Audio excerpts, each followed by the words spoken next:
Love this podcast? Support it and sponsor today. Simply head to ozcastnetwork.com for details.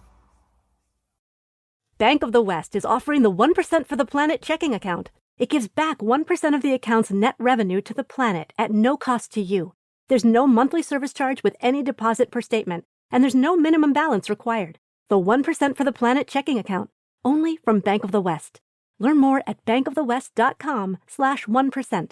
Additional conditions apply. Member FDIC. The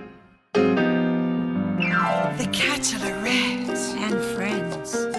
From first love to happy ever after. What's that? From dating to dick pics. Oh my. Oh no! The Bachelorette and Friends.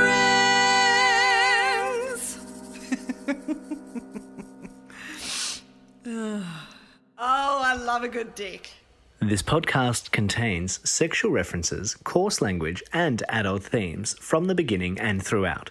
It is not recommended for listeners under the age of 15. Hello, beautiful people, and welcome to the Bachelorette and Friends. I'm your host, Carla Anita Matiazzo, and today's guest is a comedian, film director, screenwriter, author, and teacher of comedy masterclasses and screenwriting, the fabulous, iconic Tim Ferguson. Welcome to my God, Carla, that is a build-up, man. You really built me up. I better be interesting. Well, you've earned it, man. You've earned it.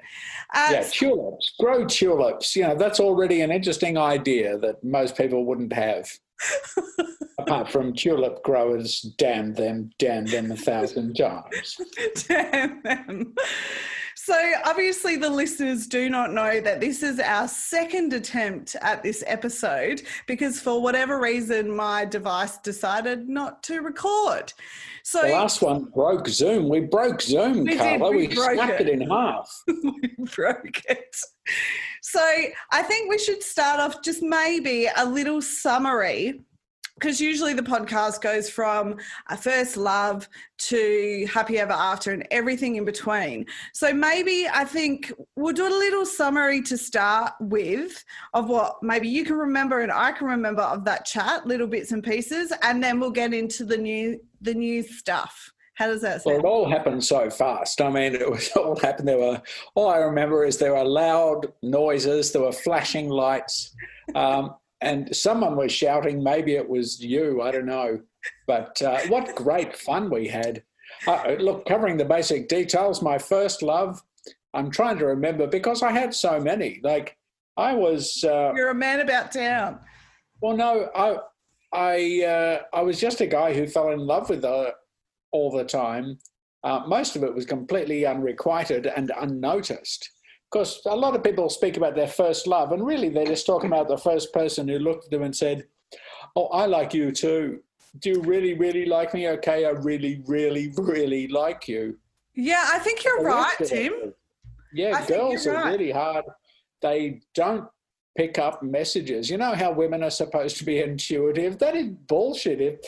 If women were intuitive, you wouldn't have to turn around to them when you're in your mid-30s and say, you do realise I was crazy about you when I was 17. Yeah. Couldn't you tell by the occasional look and the blinking?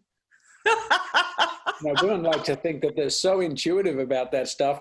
You got to think, how many romances have you walked past without even knowing it was there? So, young lovers out there, you got to speak out. You have to embarrass yourself by saying... It'll be obvious. Yeah, you have to say, I really, really like you, which is not saying I love you, because then you're right out there. Yeah. But, if you're 17 and you really, really, really like someone, for God's sake, say something or they will go with whoever has the car. Or the CD collection. Oh my God, CDs, how do they work? They will go with that person simply because they have facility in the world. I think you're right, but you know what, Tim? That intuitiveness about who's interested or who's not, I still have no fucking idea. And I'm in my mid-30s. I've still got no fucking idea if somebody likes me or they don't. I wouldn't have a clue. Would not have a clue. So you have to put yourself out there. You just got to keep saying, I really, really like you, even to the taxi driver on the way to one of your fantastic gigs, just to see if, the boomerang comes back. If it doesn't, if the taxi stops and he says, okay, it's time to get out, then, well, you get out and you get the next taxi. But you got to keep saying you like someone. And most of the time, I mean, you are likable.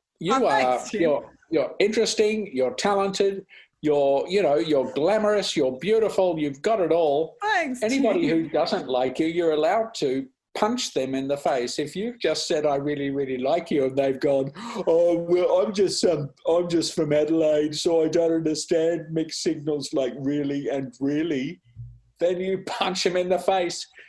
And if they are from Adelaide, that guy will probably fall in love on the spot. He'll go, this is just like, you are like my Hindley Street. You are my Hindley Street on a Saturday night at about 4:30 when the cops and the dogs arrive. I love you. So I get permission from you to punch someone in the face if they don't reciprocate. He's just a guy from Adelaide. I'm sure he'll, if he's been to Hindley Street at any time of day, he's been punched by a random stranger. You might as just be the next one in line. Yeah, this is true. As you wish to continue. It's funny that you mentioned the taxi driver thing, though. There was once an Uber driver that picked me up, like as in obviously he picked me up with the car, but yeah, we exchanged numbers and then he asked me out on a date and it was not good. No, because he was always checking his phone to see if there was an Uber passenger who needed to be driven home. I mean, that's the thing. Sorry if you're an Uber driver, but you got to find something. What's it called? Oh, yeah, a career. At the moment, you've got a driver's license, and good on you, whoever the hell you are, male, female, tall, short. Well, let's leave the short people out of it because there's no point in making their life even harder. But, just because you're making money from Uber doesn't mean you can take someone like Carla, who I'm talking to, out on a date and then go, so 50-50, do I get a tip? No, it's not going to happen. You got to bring more to the table. Yeah, we definitely did not have anything in common, to say the least. Really? Well, that's not easy for you to find things in common, because like you're a cabaret star. I can see behind you, dear listener, I can see that there's a whole rack full of bright, brassy, sparkly costumes. Over Carla's left shoulder, there's two guitars, looks like a mandolin or a violin. There's a singing microphone. There's a tambourine. Who has a tambourine apart from a serious creative? It's going to be hard for you to find someone who can match that, Yeah, well, that's why I've been single so long, Tim. Yeah, it's very hard. You can say, well, I'm just going to be less choosy and I'll settle. But then you look at the thing you've settled for, and it's like if you settle for a bad rug in your lounge room. After a while, either you go or it goes. That's true, yes. And I've done the settling. I've done those types of relationships. And, I can't do the settle just because I can't do it. There's a great line, Carla, in Veep, where the Vice President of the United States, played by Julia Louis-Dreyfus, says, oh, I love her. Fake orgasms, I've faked entire relationships. On that note, I had Jacques Barrett on the other day on the podcast, and we were talking about orgasms, right?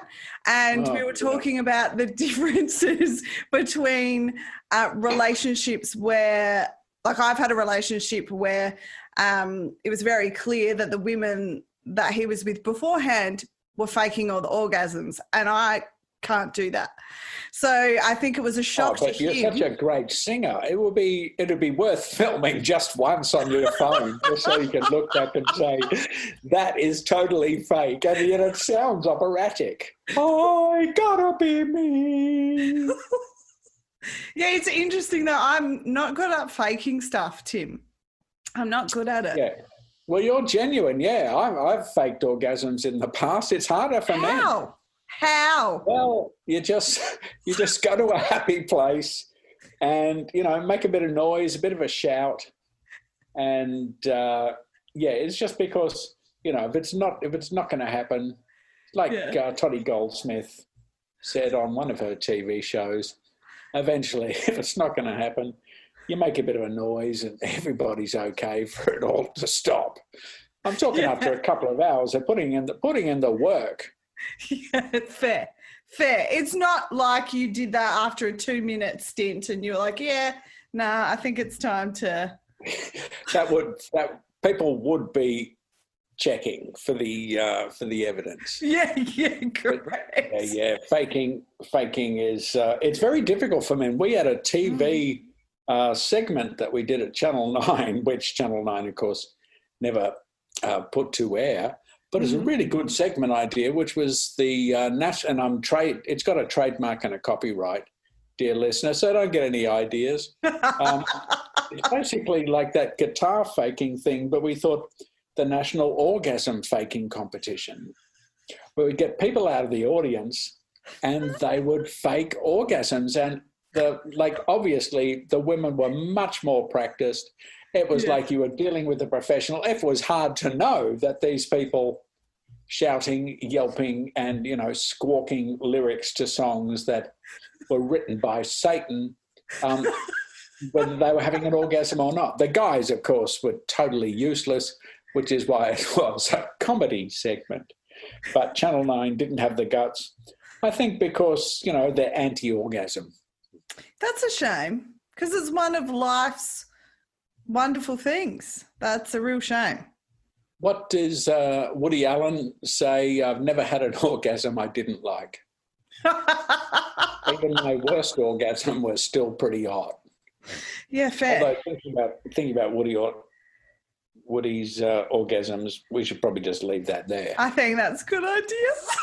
Yeah. I think that's a good idea. But there you go. Good line. It is a good line. But coming from him, there's also added layers to that, though, that you kind of don't want to think about. Well, yeah, we're back to the layer of that bad carpet I was talking about before. Do you think that your comedy career has been a benefit to your romantic journey? Because if you, I don't know any woman actually that would not have the guy's going to make me laugh on their list. Right, yeah. Well, I'll answer the question that I've asked first, which is why? Why do women want a guy who makes them laugh? How long do they think he's going to make them laugh for? Haven't they met couples who've been married for 30 years? The woman isn't sitting there going, oh, stop, Neville, 30 years and you still make me giggle. The reason why, and it's a horrible reason, the reason why women want guys to make them laugh generally, or, a prospective partner, because it can be male, female, trans, LGB, whatever it is that the ability to make someone laugh shows a couple of things. The first is it means that you're morally, ethically compatible. Right. Which means, if they say, I'll tell you a joke, and there's bad behaviour in the joke, if you laugh at the joke, it means that you've both got a similar understanding of where the line is, where the boundaries are. But it also means that most of the time a person who can make you laugh just in conversation is capable of surprising you, which means they're capable of tangential thought, thinking left field ideas, which if you go way back to cave times, is really handy because it's a good survival skill to be able to think tangentially, to say, hang on, that's a stick and a piece of twine. I shall make us a house, baby. People are interested in that because men are interested in finding, people, a partner or whatever it is, a date who makes them laugh, because it adds that surprise, it adds that spontaneity, and romance is at the heart of it spontaneous. Yes. There's no point in turning up on the 14th of February with a bunch of flowers and some chocolates, you might as well just say, and this is what I will be doing for the rest of my life. It's about surprising the other person by saying, guess where we're going? Yes. And taking them to a helicopter pad. Oh, well, not everyone. It's also a good way to dump them. You go first, and while they've ascended, you just get out of there. But so it's the spontaneity and it's the left field thinking that people are looking for. And also, if you're not funny, you're just not trying, you're not thinking, you're not engaging your brain. Because everyone's got a sense of humour, and being funny is not that hard. Well, look, I've encountered many people in my life, just as you have, Tim, and there's definitely some people that are not fucking funny. And even if they try, they're not funny. Well, it's because they're dumber than you and they don't have the skill to surprise you. But if you put them with someone who's also, by dumber, I don't mean something bad, I mean moronic or stupid. You put them with someone equally doltish, yes, and they will make each other giggle because they're able more easily to set up surprises. So do you think that's related to somebody's IQ? I read somewhere that if people are a certain distance apart in IQ, then they're just not going to meet on any level with anything, really.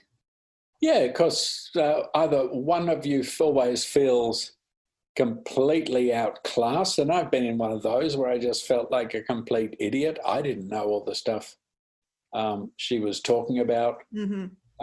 And so you're just hanging around admiring this highly clever person. And it works the other way. You can get bored just because someone is one of those moronic, stupid, doltish, otherwise known as outright people that I mentioned before. There's a reason why they call them conservative. They conserve everything, including their mental energies.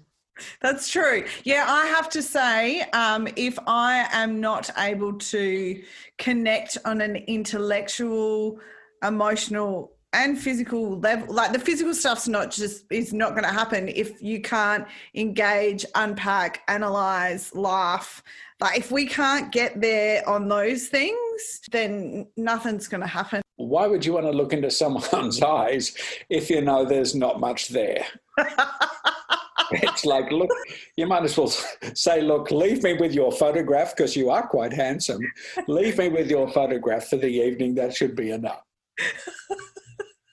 Have you ever been in that situation where you're like, I like the look of you, but fuck your or whatever? Oh, yes. I mean, everybody has. But a lot of the time with pretty people, it's because they don't often have to try.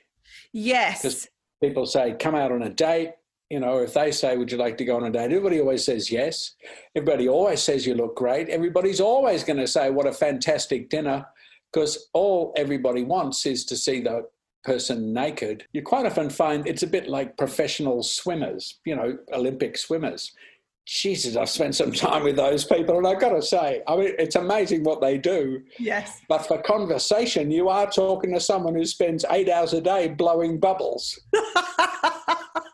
So they look fantastic. Yeah, and right. Their achievements are extraordinary, and their strength and their ability to push their pain threshold. Like they have a long list of extraordinary things until you say so. Are there any paintings that you prefer? Then so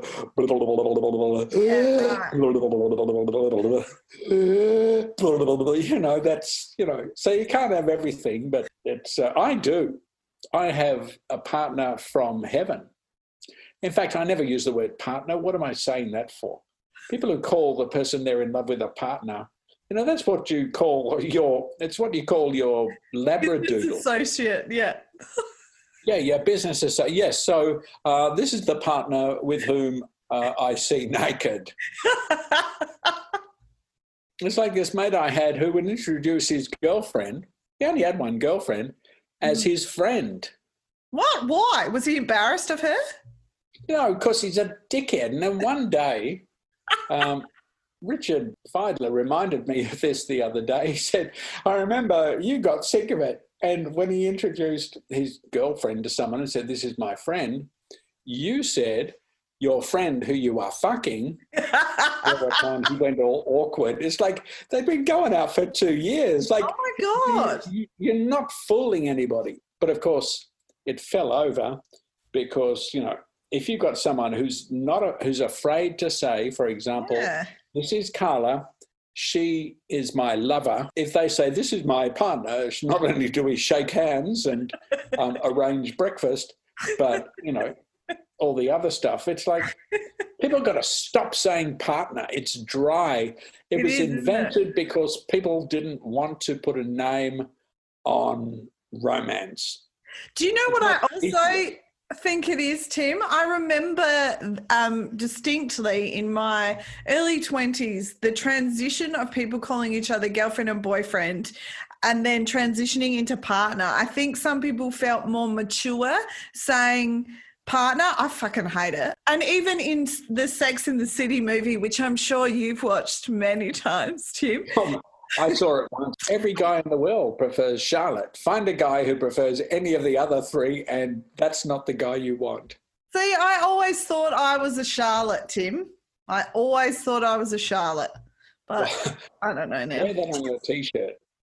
But sorry, you were speaking. Go on. And even in the Sex and the City movie, when Carrie refers to Big as her boyfriend, he finds that really uncomfortable, which, because they were, I don't know how old they were, 40s or whatever, I'm not sure why that was an issue. It's interesting that you reach a certain age and some people feel like, oh, we've got to use partner because girlfriend, boyfriend's just for little people. Haven't they heard of lover? See, what I is think, wrong with these people? Yeah, correct. But I think people find that confronting. It's a bit too gushing. Yes. Oh, she's my lover. He's my lover.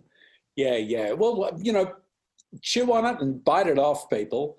For God's sake, what are you in it for? I mean, when you're introducing a person with whom you are in love, you start bloody acting like it. If you call them your partner, then you can set the timer to the day when they say, well, it was great having you as a partner, but I really got in it for the love and the romance. I think that's gorgeous. It was great going to social events and occasionally being naked. Like I introduced my beautiful Canadian wife as this is my beautiful Canadian wife, or my darling bride who comes from the northern, you know, fields of Canada. So straight away people are interested. You've already added a topic. I never introduce Stephanie as this is my partner because that just makes us seem like a couple of people who have settled. Yes. You know, and it's whereas if somebody introduced you, you know, as what you are, the person that they love, and, you know, a bit of your bio I use from Canada just because it shows that Stephanie is rational and sane and fun, because that's the racist assumption about people from Canada.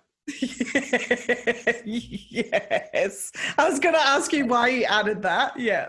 It's okay to be racist about Canadians. I mean, they're so polite. They're never going to complain.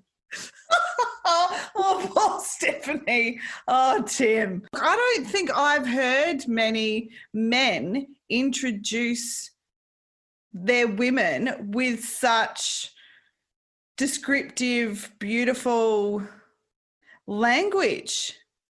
Well, and it's not that exciting. You know, if you stop and think about it, well, it is right. She is very beautiful. She is Canadian, and she is his darling bride. Like, if you break it up, there's only a few words in it. It's because men, you know, I don't know what's wrong with guys. You know, I was always far more demonstrative just because it gets you further into a conversation than going, yeah, how about those tigers? Unless they're real tigers, I'm not fucking interested. How about those tigers up against the Collingwood team? That would be interesting. It's like, now you've got my attention. Eagles, real eagles up against guys from Collingwood? Like, I want to see that video. Tim, there's some bravery in that introduction because that exposes not only you, but also your wife. And I'm speaking generally from my experience. Guys don't want to show that emotion that they gush over their wife and, you know. Do you want to know why? Why? Because they don't actually have those emotions. Oh. That's why they're like, I don't know how to, they'll, you know, you've got to get them really drunk before they will say, I love you. And if they're drunk enough, they'll say that to anybody who's nearby. True. You know? Why do you think that is? A guy who says, you know, this is my partner, this is my friend. I had another friend who said, who would introduce his girlfriend with whom he lived as his flatmate. What a dick. Sometimes it's just because they're trying to keep their options open. Yes, that's what I think too. I think that's so right. So if you, dear listener, are in a couple and, you know, whoever you're going out with can't call you something nice when they introduce you, you should just give them the dumping talk and see if they cry. Just as a test, just start by saying something really nice. You know, I really, really like you. Yeah. And I think you've got so much to offer. Yeah. But, and then after you say but, leave a big pause and you'll be able to see either hope in their eyes or the destruction of their very soul. And if you see like their eyebrows go up because they're expecting, oh, hang on, here we go, I think I'm being dumped, I didn't even do anything, then you might as well finish the sentence and say, you haven't reached your KPIs, so I'm going in another direction. Speaking of moving forward, I've had some interviews where you speak about you moved a lot as a kid. Do you think that shaped your outlook and your bravery in the way that you converse and interact with other people, Tim? What? Yeah, that's a very good question. I'd never been asked that one, but I think it must have. Because part of it is if you keep going to different schools. I went to 9 schools. Wow. We lived in 7 different houses. We were always on the move. I wasn't being thrown out of school. We were just a family that always kept moving. Yes. Because my dad was a journalist and mum was a teacher, so they could go anywhere. Great. So what it meant was that when you got in trouble from a teacher, it's kind of okay because after Christmas we get new teachers, people who have no memory of whatever it was. That's brilliant. There are bullies at one school. Well, don't worry, because after Christmas holidays, It'll be somewhere else. There's another bunch of people. So, yeah, so I don't mind saying things that might embarrass other people, like, this is the woman I love, and we're here tonight just because I love hanging around her. Oh. Her name is Stephanie. And, if they want to feel uncomfortable or nervous or feel like I've got my head up my ass, they're perfectly welcome to do it because, like Canadians, they'll never say anything to my face, and that's all you need to worry about. Yes, yeah. And that's a reflection on them, not you, though. That's introspective stuff that they have to do themselves as to why they do feel uncomfortable for you being so open and just stating facts. That's on them. Yeah, that's on them. And they never say anything. And maybe afterwards they'll say, geez, that Tim, he lays it on a bit thick. But then it's like by then they've had a 5-minute chat with Stephanie and they can see why I'm paddling so hard. So it's, bugger them. But that's right. And it's not just an Australian thing. People talk about Australian males being so stunted. Go to Tehran and ask guys, what do you think of your wife? Mm-hmm. Or go to London or go to anywhere in the Soviet Union. Right. And say, so, your girlfriend, what's she like?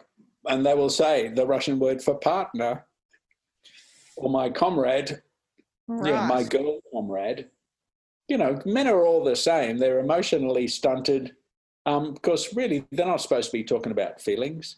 They're just supposed to be quietly hunting. So how come you're different then, Tim? How come you're able to be unique in that aspect?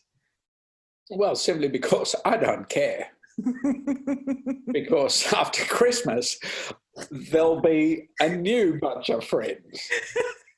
Like I'm in show business as you are, and quite often you form really intense bonds with people, like we did, like a Rocky Horror Show. And it went for months and months and months, and you form very intense bonds that evaporate almost instantly once you have your final show. Or when you're making a TV show, making a movie, it's the same thing. And so after a while, it becomes a bit of a pattern, which is why, it's very difficult to have relationships with actors. Yeah. Because they're already thinking of their next gig. Correct. So how did you then, Tim, because you moved around a lot, then I guess that was kind of carried through, and correct me if I'm wrong, carried through in your career as well, because you do the festivals, you travel around doing your shows. How do you maintain and I was talking to George Capignaris about a similar thing the other day too. How do you maintain a relationship? How did you even get to be married, because you're touring so much? How does that happen? How does that work? It helps to be obsessed with someone. You just have to be just obsessed enough. Not too obsessed, so you're hiding in the bushes. After all, they are your bushes and it's your house. But you have to be obsessed enough with somebody so that you are, as often as possible, checking in. Right. What happened today? How are you going? You've got to, and you need it to be a natural thing. After a while, people get used to the fact that when you're on the road, you call them 5 or 6 times a day. Yes. Okay. That makes sense. And I guess they don't see anything bad about it. Oh my God, you're pestering me. Or is that you outside in the bushes? But after a while, your partner, see how bad it sounds, your partner or the person whom you adore, yes, will kind of get used to it and say, oh, well, Tim's off in, say, coming to Adelaide for the next Fringe. You're away for a couple of weeks. And it's kind of nice to get a text here, a call there. Yeah. I have to say my experience has been, when you mention that, when I say that I'm a cabaret artist, and then you explain, excluding COVID, obviously, you explain what that entails, 90% of the dudes are like, how can you expect to have a relationship with somebody if you're not there 100% of the time? It's like, so you're telling me that the guys that do FIFO work where they go away for 3 weeks and then come back for 2 weeks, they're not entitled to a relationship either?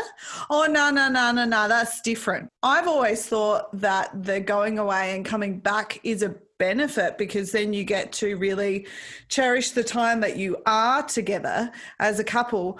But it seems that I am rare with that perspective in the state in which I reside. Oh, it's probably that you probably get the same question everywhere, which is, I don't quite understand why you would ask that, because, like you say, it's a sexist sort of thing. Like, it's okay for a guy to go up to Pilbara for 3 weeks and then come back for 2, or go out to, a oil rig in the ocean, same thing.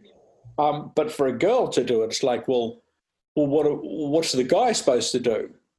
Well, what do guys do when they're on an oil rig? Oh, that. So that's quickly taken care of. And don't they like being in their shed? I mean, you could do it the other way, to say, actually, no, you're right. If I'm with a guy, I'm around him 100% of the time. And if he goes out, I go out with him. If he goes to footy, I am there with him. What do they want? Guys are always edging for keeping the door open for their little Wrigleys. Yeah. To go and make their little babies. Just even subconsciously, unconsciously, they're always looking for the angles. That's why guys are okay with using the word partner. It's because they're still checking the exits. Don't put up with it, people. Yeah, I'm with you, Tim. I'm with you. I'm totally with Gay you. guys are the same. Like, I'm not just talking hetero guys. It's a male thing. How do I, as a female who's heterosexual, how do I navigate that then, Tim? Christ, I don't know, Carla.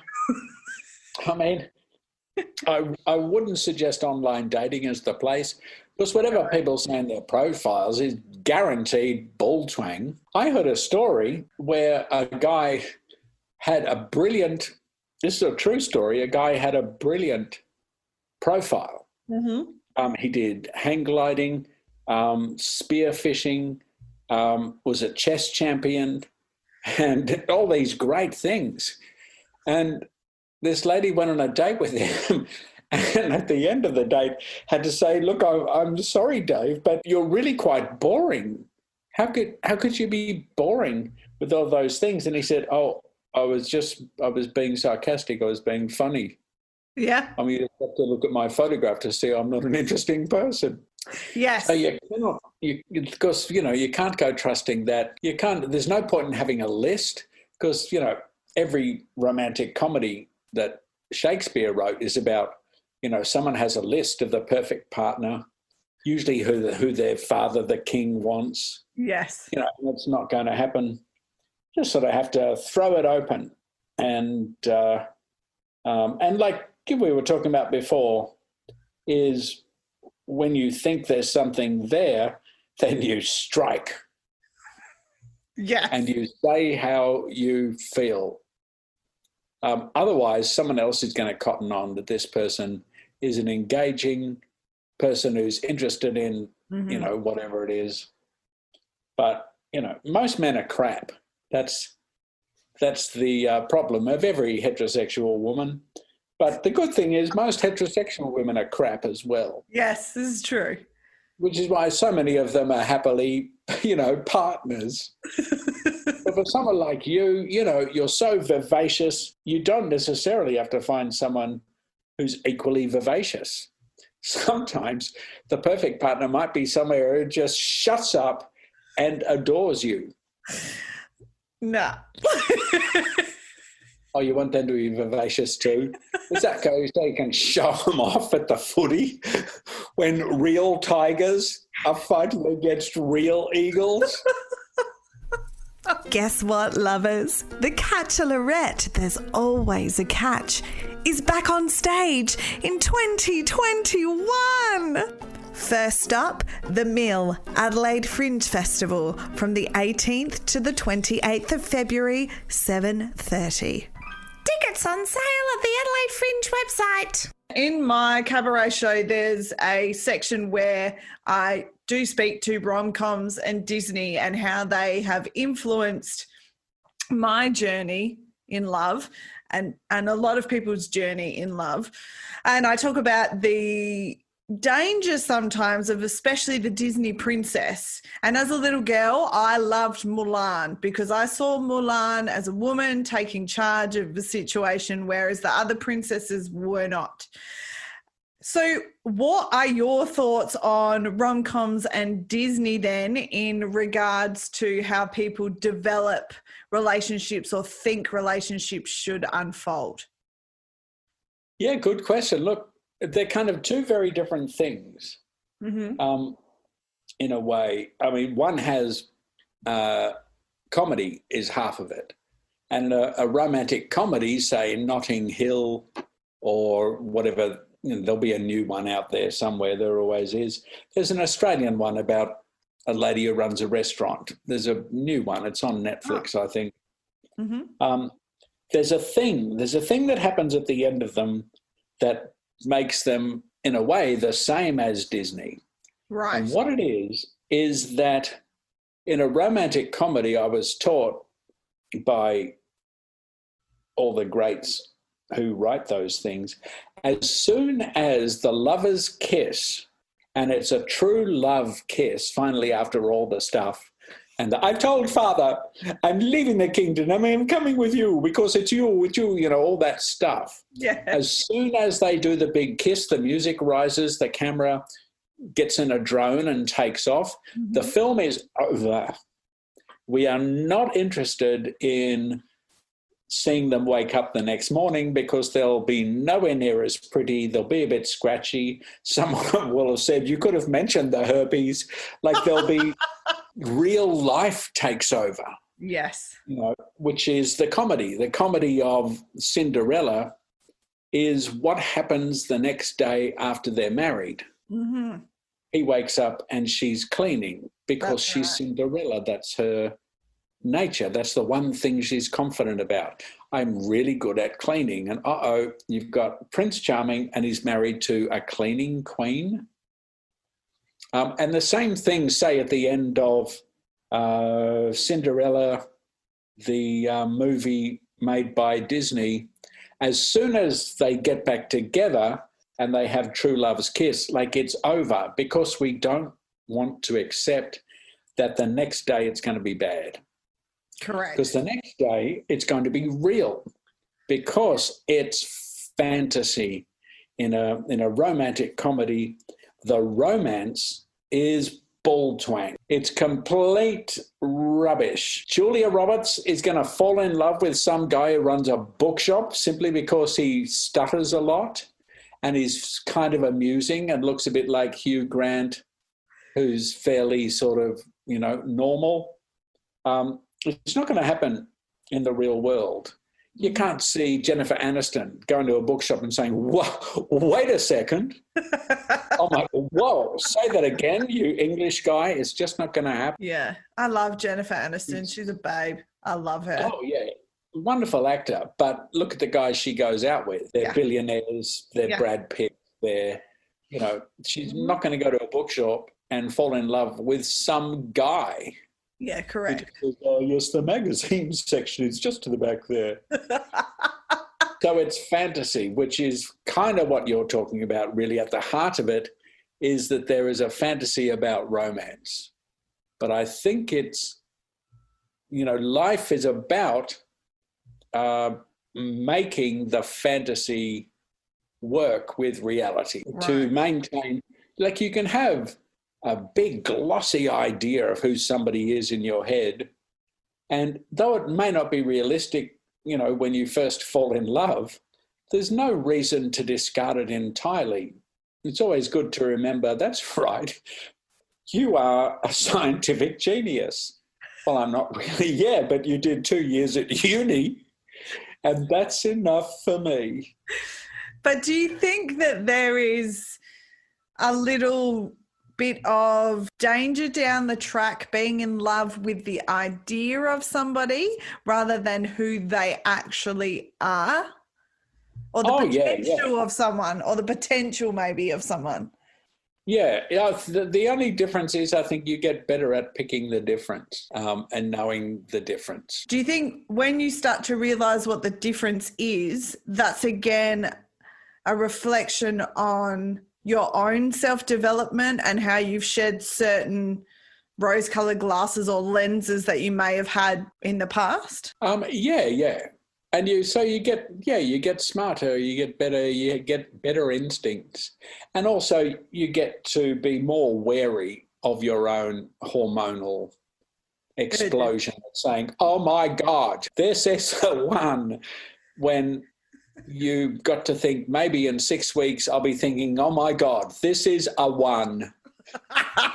This is one of the ones. So how did you work out then that Stephanie was the one? We're ridiculously compatible. She's very smart. She's very Canadian. She's very rational. She's from a tiny town in the north of Ontario. Right. So she has like really strong values, which, working in comedy and television, it was like, what, are these real? Are you really like this? And so there was, I think Stephanie provides a good anchor for me. And in a funny way, I provide the same for her. Because really, with all of what I do for a living, at the end of the day, what I can provide for her is that I will not change from day to day. I wake up in the same mood every day. From a partner is what you need. If you're the kind of person who wakes up in a different mood every day, you should not expect a relationship to last very long because people get the shits with that. Yeah. Like, what am I dealing with now? And it causes anxiety, Tim, too. Because I've been in relationships like that. It causes anxiety, and then it causes you to have to adjust and react and maybe not be your best self in that relationship because you're always deflecting or trying to do the dance that person needs you to do. Yeah, just so that they, get back on an even keel. That stuff's really dull, and, people just have to get themselves together. Mm-hmm. And they can say, oh, it's my hormones. Well, then start working on it. Start your day with a walk, you fools. Start your day with eating or drinking something different, because whatever it is that's putting you out of sorts is something usually external that you're, doing, that you're eating, that you're absorbing. If you always get up and watch TV and emotionally react to the news, stop it. Stop watching the news. Stop it. Yeah, just don't do it. My dad's a culprit of that. He watches the news way too much at night time. He'll watch it on one channel, then he'll watch it on another channel. And then I'm like, Dad, what are you doing? Because obviously I'm Italian and French, right? There's something about, because Dad's still Catholic. I'm not anymore, but I was brought up with Catholicism. You can't scrub that shit off. I'm the same, There's something about, I think, Catholicism, guilt and fear that links in together. So I think that feeds my dad on a certain level. They're watching the news, the same fucking stories on every channel, said in a different way. And it does make my dad really anxious, but he doesn't get out of that bubble. That's a habit that he's formed, Yeah. And, if you're in a relationship and you think that, your moods go up and down due to external influences like the news, just don't watch it so much. The news will be there. Sky News does not sleep. Yeah. They just keep going, and, just watch Sky at night for a nice bit of comic relief. I love watching Sky. I love watching Fox News just to see how the other 0.1 are thinking.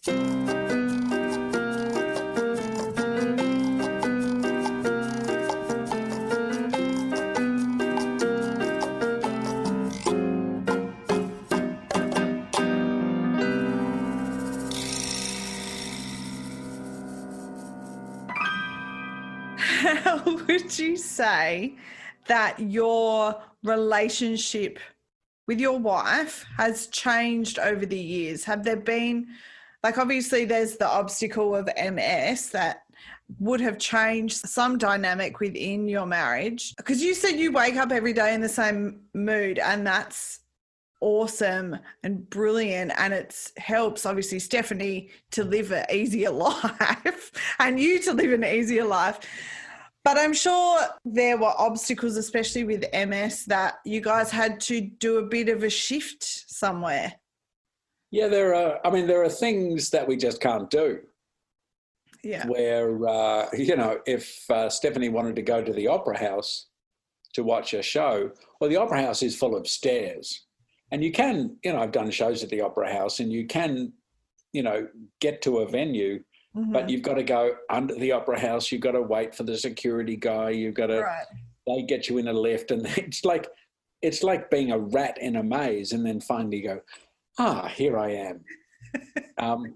So there are some practical things we just say we just can't do that. But on the whole, it's because with MS you can be quite lucky because the symptoms sort of are like they're like a growing tide.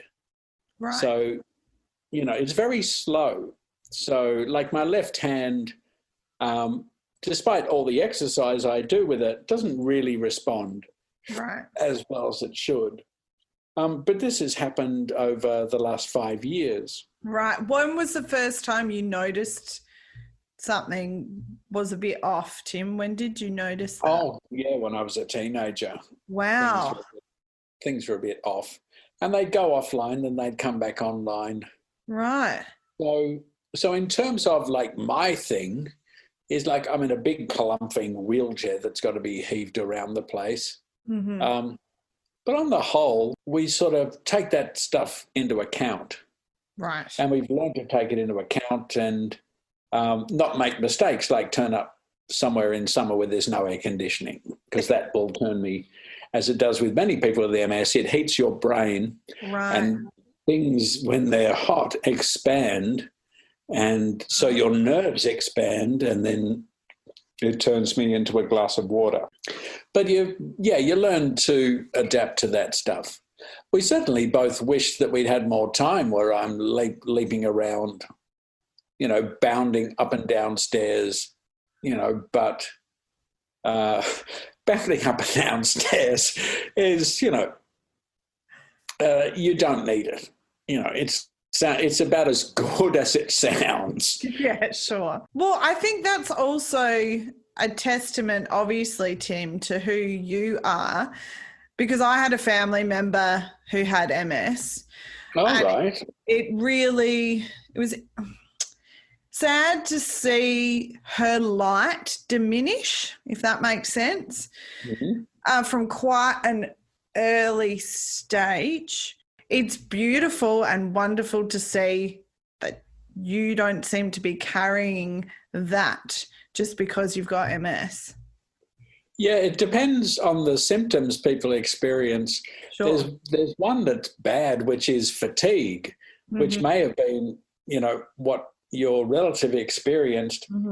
Basically, it's what it sounds like, is that it's not that you feel tired, it's that your muscles lose their strength. Right. And so you're awake, you're capable of talking, but your brain isn't talking to the muscles the way it should. There's nothing wrong with the muscles. It's just that they're not hearing the orders that your brain is giving them. And so quite often, just feeling that fatigue of not being able to lift your head, right, not being able to sit up straight, not being able to get out of a bed, not being able to pick up a coffee cup, can have an enormous amount of emotional wear and tear. Yeah. If you think about it, it's... I would imagine it'd be frustrating, Tim. Yeah, it'd be very frustrating. And there are things I've got about MS that are momentarily frustrating, but only when I forget that, oh, yeah, I can't just turn up at the Opera House. I can't just do those things. But so sometimes with people with MS, it can depend on what their symptoms are, because those symptoms can be very dispiriting. And so the thing of, like I said before, just go out for a walk is not going to happen. Yes. Yeah. But it's the reason why I stay buoyant is partly out of stubbornness, Carla. Talking with someone about this yesterday, and he's got MS as well, and he said, well, I do all the things I do simply out of bloody mindedness, and also to set an example for employers. Yeah. Employers can look at him and go, geez, he's busy. How can he be doing it? Oh, and, gradually they'll start to understand, oh, so maybe having a disability is no reason why you shouldn't give someone a job. So he's very stubborn about it. Yeah, that's a brilliant perspective. I love that. Thanks for talking about that. That's why I do all this touring. We're making movies. I'm bringing a show to Adelaide Fringe. Yay! Which is, well, I don't know if Adelaide's going to like it. It's going to hurt their feelings, Carla. Okay, it's fine. It's called Smashing Life, and it's going to be a motivational show. Oh, brilliant. Like Anthony Robbins? Yes. Yeah, because what does no comedian in Australia have the guts to do? Sell out. So I'm going to be bringing this show, which is called Smashing Life, Motivation for Idiots. And it's a new kind of motivation. Of course, you know, I've seen Anthony Robbins. I read the books and all the other ones, The Delicate Art of Not Giving a Fuck, and all those things that everybody reads. Yes. But this show is about how all of that is bullshit. You know, A Delicate Art of Not Giving a Fuck. Oh, good. Tell that to the poor puppy. This poor puppy who's got cancer. You don't give a fuck. Oh, well, that's good. Puppy's got cancer and he's also voting for One Nation. You know, his soul is completely lost. There is a different way to look at life, because if you look at motivation, what do they always say? It's like, you got to focus, Carla. Yes. If you focus on your dreams, you got to dream bigger, Carla. So you got to focus, you got to dream, you got to see it, you got to want it, you got to try and go and get it. And if someone says you can't have it, you got to go around, you got to come back. It just goes on and on. It's bloody exhausting. This motivation stuff goes against human nature. Right. Human nature is where we just want to be lying, watching Troy McClure replays, eating pork chops. So how do we put the human nature, which is basically lazy, it's greedy but lazy, how do we deal with that and still get shit done? And that's what my show is going to be about. So sounds fucking awesome. Yeah, put away the exhausting, motivating stuff. It's too bloody hard. It is. How do we get it fast and easy? And you can't remember anyway. See it. What's the second one? See it. Want it. Buy it. No, don't buy it. Oh, shit. You know, there are 7 habits of successful people. Well, I got confused after the first 3. I can't remember. The human brain is not capable of remembering 7 things. That's why we usually keep the number of children to 6. There was another one around here, but we left them at the dam. That sounds brilliant. That show sounds really good, Tim. And the idea is people will feel motivated at the end of it, because it'll be all about, in a funny way that makes them laugh, giving them like simple, practical, what you can do when you go home. Yes, brilliant. You know, and it's okay because it's nothing. Go home and do fuck all. How did you come up with that idea, Tim? Well, it's kind of the third in our trilogy of shows. And the first one was, oh my God, I've got MS.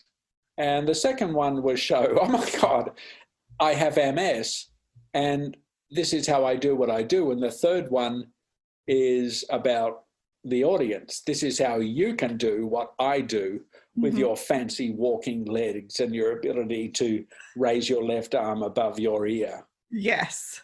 Yeah. So no one's got an excuse then, really, Tim? Yeah. And also that you can do it without effort. You know, if you want a partner, well, don't try so much. You know, just sit there, go for a bit of a walk, make sure you're kind of healthy, presentable, read something in the paper every morning, and just put yourself out there. Go to a pub and sit there and talk to the first bozo who comes up to talk to you, because their friend might be the one. It's, you know, particularly for Australians, what a lazy country. We should be running the South Pacific. Well, because look at us, we got all the land, we got all the gold, we got all the coal. We should be running the South Pacific, but oh no, you know, it's too much work. We should be having revolutions. There's no communist revolution in Australia. It's just too bloody hot. What are we going to do? You got to go and burn down the parliament. What, in December? I mean, I'm being facetious. I know. But facetious is a word my mother used to use, and I've never quite known what it is. But it's a good way of getting out of, you know, difficult corners that I've talked my way into. So speaking of your mum, what example did your parents give you when it comes to love and relationships? What did you learn from their relationships, and what would you do and what would you not do? Yeah, they were kind of crazy about each other. Aww. They they were both terribly good looking, both very talented, very gregarious people who, they would, hold hands. They enjoyed each other's company all the time.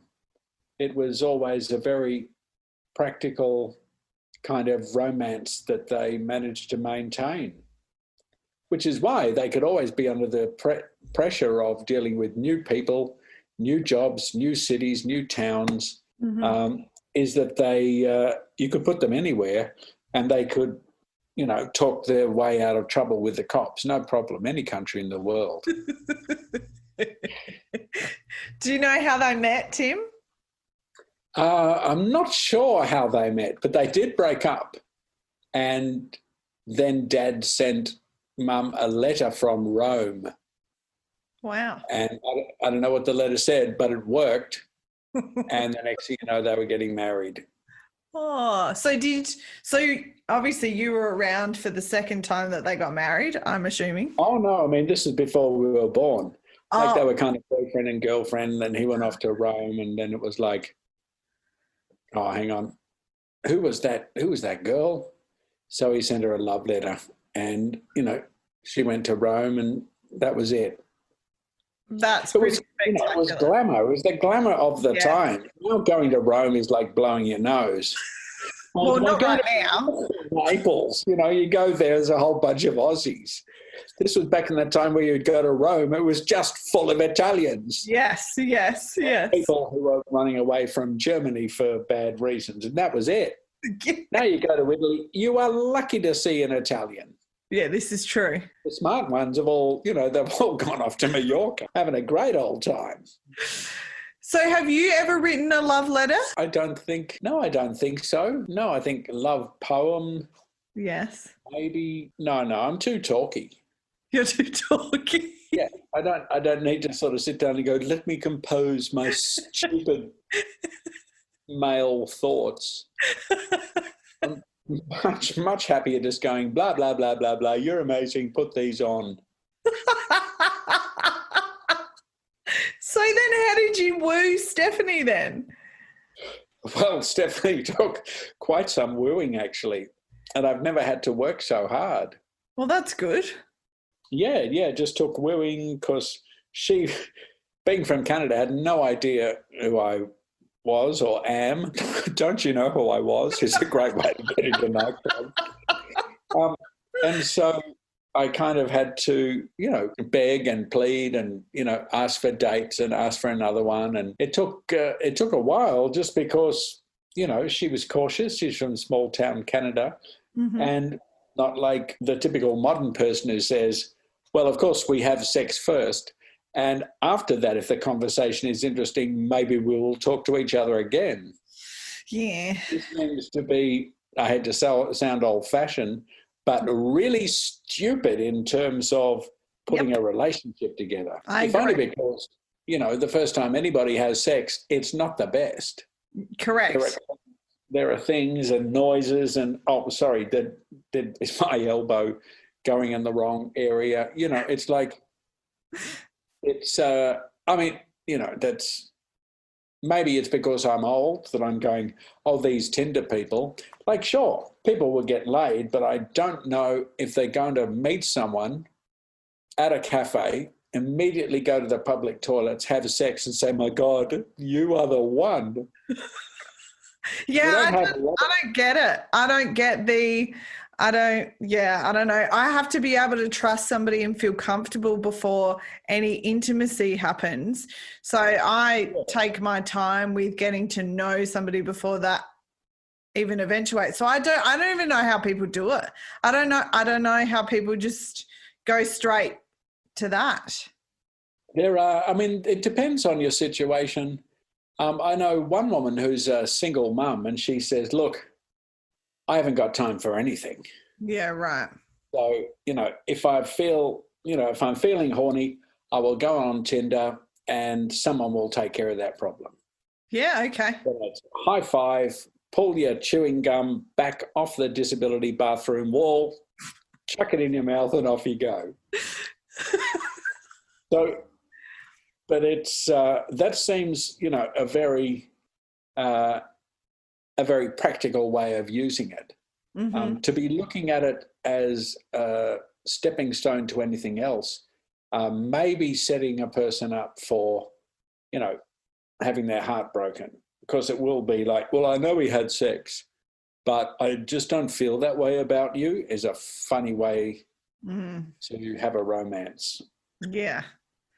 But, everyone's able to do it their own way, but it doesn't seem, if you're after romance, it's probably not the smartest way to go about it. I totally agree. Like, good on them for, and that's what disability bathrooms are for. Most of the time there's no one in there. But it's, yeah. So, good on them for having a shot and giving it a go. But, there's, most of the time there will be tears. Yeah. And I've never felt comfortable on that medium. I've never felt, and you can't really tell who somebody really is through that. I need to be able to, see, smell, hear that person in real life for anything to even, like for a conversation to even ignite, let alone having to rely on online dating. It's just not a comfortable medium. It's also worth thinking, if someone is a jealous kind of person, why on earth would they go on an online date? Unpack that. It's pretty guaranteed that the person you're dating has gone on lots of dates, and that may weigh upon your mind as you get to know each other. It's like, hang on, how many hundred? Oh, look, baby, they didn't mean anything. Yeah, but I think things mean something up till you get to 300, surely. Just, I don't know. People should be careful about that if they've got a jealous kind of nature. Yeah, that's an interesting point, Tim. Yeah, I think you're right there. It's just sometimes you've got to allow for human nature. That's what my live show's about. You've got to allow for the way your brain works. It's all very well for Anthony Robbins, billionaire, to tell you, all you got to do is just do more push-ups and focus. It's like, great. Do I do that in the back of the limousine? Yes. Oh, hang on, To shift gears a little bit, Tim, the last question I will ask you, and thank you again so much for coming on board today. Woo. How have you been able to sustain the comedy trio group that you have been in for so many years? How do you guys keep working together without somebody trying to kill somebody? We just keep failing at the killing. We're just not really organised. It's all about that focus. We're back to focus. You've got to really see it, want it, and go for it. The Doug Anthony All-Stars, we kind of had two lives. One was the first one, and then one was, I think, from 2013, 14, we started touring again. We did 4 or 5 national tours. Wow. And that's every dog and pony show in the country. We went to Toowoomba. And, of course, up to the UK for a tour and then back again to the UK for a tour. I'm not quite sure what we're supposed to do next. They're very old men and they don't have my energy and verve, my lust for life. So I'm not sure what else we can do apart from do shows in hospital wards. But keeping a creative relationship together is always tricky because there's always give and take, and also, partners have to be taken into account as well, because if it's just you, then you can be at home in bed watching TV and working, thinking up ideas, practicing harmonies in your head. Whereas if you've got to work with people, then you've got to be there. And you've got to spend a lot of hours in a day so that by the time you do a show tonight, you've done everything and you've gone through it all. So it can play hell with relationships. But, most of the time you just hope whoever you're working with that nobody is a narcissist who thinks that the whole, enterprise revolves around them, because they're going to be disappointed. Yeah. Well, it's a testament to you three that you guys have been able to not lose your shit. I'm sure there were times where behind the scenes you guys had disagreements. How did you navigate that stuff? Oh, like anybody, you don't talk about it until everybody explodes.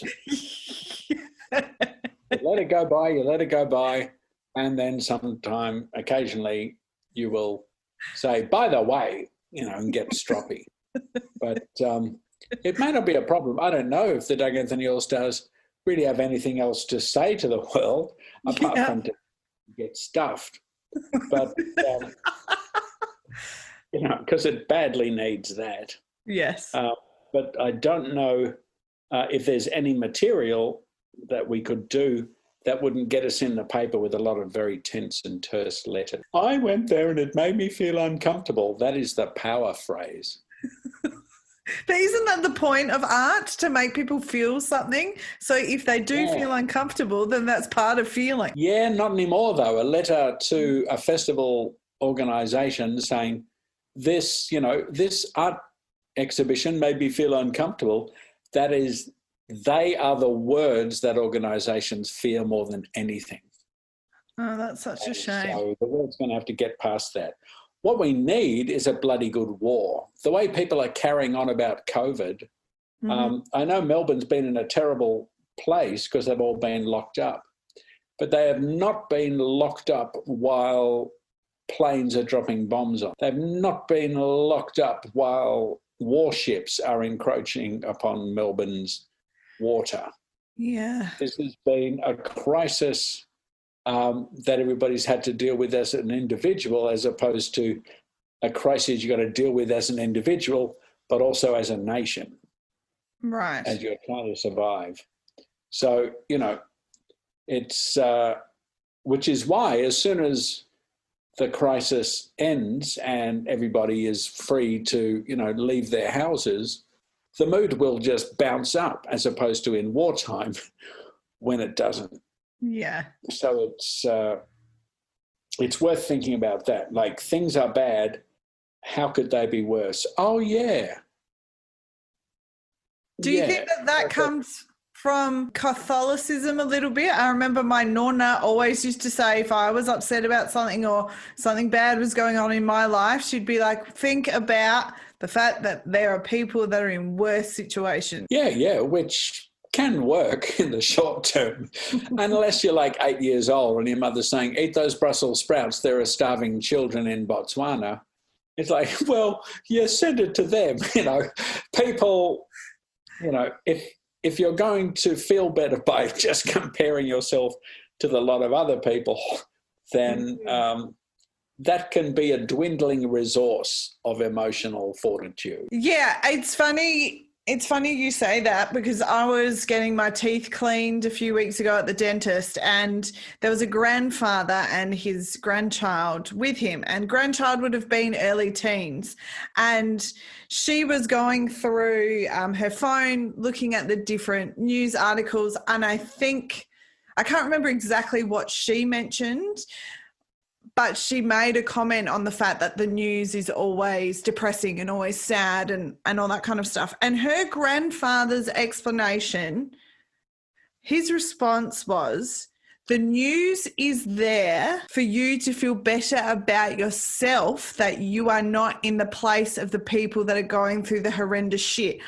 I chimed in and said, sorry, just overhearing this conversation, do you really think that that's why the news is there? Firstly, he was dumbfounded that I interrupted a private conversation with him and his grandchild. But I was really worried that that was sending his grandchild the wrong message. Not just about the news, because the news is there for a whole myriad of reasons. Bad granddad. The news is supposed to be there to inform people. Did he mention that to the kid, is to tell you what's happening in the world? No. Because otherwise you'd just put on the same, 1980s Australian drama. Yes. Just go, hey, well, just one more time, here's Gary Sweet going through hell. So yeah, no, I think that's just a person who's learned how to ignore the news to at least watch it and say, well, I'm glad I'm not experiencing a hurricane. But what a wanker. But I feel like what a wanker. That perspective it just came across as really privileged, very upper class, certain type of life experience view. Well, Socrates said, that's what a way to begin a sentence. Use that on a date. Socrates said that there is only one good, and that's knowledge, and only one evil, and that's ignorance. Which, if you look at the current situation in America, certainly, the Democrats are painting themselves as the party for knowledge, science, medicine, other things that seem to have a pretty good track record of effectiveness. Yeah. And the other party seemed to be about ignorance, embracing conspiracy theories, rejecting science, questioning medicine, saying things like the head of the Centre for Disease Control is an idiot. And so it would seem that it's good versus evil, and that seems to be related to your granddad telling his grandson, the news is just there not to inform you and give you knowledge. You can remain ignorant but still gain something from the news, and that is feeling better than those poor idiots suffering the hurricane. So it's a good way to look. Good is knowledge and bad is one nation. Yes. In total agreement with that, Tim. In total agreement. Yeah, the thing is, it's not that people who are ignorant are stupid. Mm-hmm. They can be very smart about it. Right. But at the end of the day, one nation is against knowledge. It's against expansion. It's against new horizons. It's against opening doors. It's against all of that junk it wants to conserve. And control? And control, would you say? Conserve and control? Yeah, kind of, although they're sort of libertarian, which is we won't tell you what to do if you won't come here and try to share in the fun. But usually if you look at knowledge and expansion as being a force for good, then your life usually goes much better. If you're trying to keep the lights off, then you're bound to be disappointed because that bloody sun just keeps coming up. That's true. But would you say, Tim, because of the internet, people can gain knowledge in inverted commas that is not necessarily anything legit and just feeding that person's already established worldview, which a lot of the time could be quite skewed or quite narrow? Absolutely. That's where QAnon came from. Q is just somebody who is anonymous, so therefore they must be believed, who's questioning. There are people like David Icke, who doesn't think the Holocaust happened. He thinks that the world is controlled by lizard people. Seriously, these are people who are actually lizards on the inside, who are controlling the world. Any conspiracy theory is kind of is wrong. And the reason why it's bound to be wrong is simply because if there is a cabal, if there is a deep state, if there are these, hugely powerful people in dark rooms controlling everything, they can't be people, because normal people would be furiously competing against each other. If you've got multi-billionaires trying to run the world, each of those multi-billionaires wants to be the boss. Yes. So they would be undercutting all of the other billionaires, and then you end up with a thing, what do they call it? Oh, yeah, government. Or Wall Street. Yeah, right. Wall Street, they are not working together. They're working to rip each other off. Yeah, that's true. So but it's easy. People can do, as you say, go on the internet and they can find their own little club. But at the end of the day, they're fucking wrong. And if you, dear listener, are a person who believes that 9/11 happened because it was a conspiracy, then you have to stop being stupid, because write down how it worked. Mm-hmm.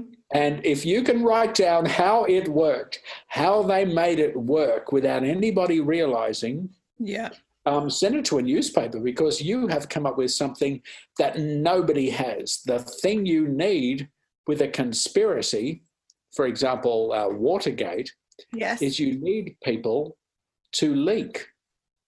Right. You need people to go in front of the media and say, oh my God, I was one of the people who organised 9/11. I was the one who put the dynamite in all of the offices, and I was the one. As opposed to, I'm the ghost of the guy who flew a gigantic aeroplane loaded with fuel at high speed into the tower. Then, so explain why we've never had one person leak how it happened. Same thing with the moon landings. Why has there never been anyone from NASA coming on and sobbing and saying, oh my God, I'm so sorry. It was all fake. I mean, I can't believe I was part of it. Thousands were, but it was all fake. Here's a photograph of me playing with a little toy of Apollo 11. I'm so sorry. There's nobody, you moron. That's the way it works. Where is the leaker? Where is the person who says this? Do you think, though, people believe that stuff because there's something missing in their lives? Oh, yeah, it's called knowledge. They think it's important knowledge. I've got a very good friend who believes this junk, who sends me these links. I let it happen because, I guess it's good for my friend to feel that they're part of something. But it's lazy thought. Now, one way is, there's a good article in the New York Times, how to deal with a friend or a relative who is like getting into all these conspiracy theories. Right. Like, what do? Like, they're very difficult to hang around, because I think everybody is a moron, because they can't see the real truth that I've found on some stupid website. And they said there's really not much you can do apart from sow a seed of doubt. And a good way to sow seeds of doubt is to ask questions. So the idea of lizard people, right? Lizard people, and they run the world. You bet they do. They run the world. How do they do this? Do they do it with phones? Do they write to each other? Oh no, they use mind pulses. So psychic powers, Are these measurable using any machines at all? No. But you're sure they exist? Yeah, because they talk to each other with their lizard brains. Tell me more. Then you stick a straw in your mouth and suck on your milkshake while they tie themselves in knots until they realize there's something missing here, which is common sense and acceptance of human nature. Human nature does not work as a team. Yeah, there's no conspiracy, because that would mean all these people are keeping a secret together. Not one of them even going on Facebook or tweeting, oh my God, it was me. Oh my God, I've been putting chemtrails in bloody aeroplanes for years, and the chemicals have dropped on everybody. One interesting thing is there aren't many jet planes flying now. You would think that the chemtrails, which have been drugging everybody, would have stopped, and therefore everybody would be sobering up from their numbed brain. But no, even without chemtrails, the world's full of idiots who don't know what's really happening. You've either got to be a celebrity chef in Byron Bay to know what's really happening. It's like, really? Yeah. Have you been to Byron Bay? Have you stopped and spoken to anybody in Byron Bay? It's just a waste of time. Guess what, lovers? The Catchalorette, There's Always a Catch, is back on stage in 2021. First up, The Mill, Adelaide Fringe Festival from the 18th to the 28th of February, 7:30. Tickets on sale at the Adelaide Fringe website. Here is Samson the cat. Look, there's Carla. Hi. Oh, very nice cat, Tim. Yeah. He's a rescue cat, but I think he was brought up by the Romanov family of Russia. Why do you say that? Well, he looks like he's from like royalty, like he's a really classy cat. But he was found at the Chinese markets. But he's got beautiful soft fur. He looks regal, royal, handsome. Yeah, he's a beautiful cat. I think he ran away from, horrible rich people. Yeah, both my doggies are rescue dogs. I'm all for the rescue animals. Oh, I don't know why people go out and get pedigree animals. For Christ's sake, go save a rescue dog, because if you don't, the dog will be put down. That's right. Knowledge versus ignorance. Carry on, Carla, carry on.